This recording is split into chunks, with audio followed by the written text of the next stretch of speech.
Those who have been in a coma, what was it like? 1. I was in medically induced coma for about a week. The coma itself is not much to talk about. There is just a gap in your memory, even from before it happened. I don't even remember the accident that brought me there in the first place. Waking up from it is much different story though. Since I was fully dosed by painkillers and sedatives and whatnot, I was basically high as kite, and since the trauma I suffered was very serious, my brain constructed very stressful. Vivia nightmares I remember to this day.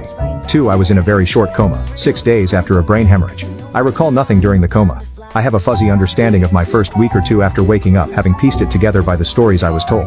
And memories of the days, leading up to it were temporarily wiped out, though they have since returned. This was over a decade ago, so take this with a grain of salt. My memory in general is imperfect at best. 3. Was hit by a car when I was 5 years old.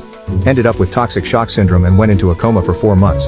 I just remember some very weird dreams, which I can still recall vividly 26 years later. Someone mentioned something about visiting another realm, and that's pretty close to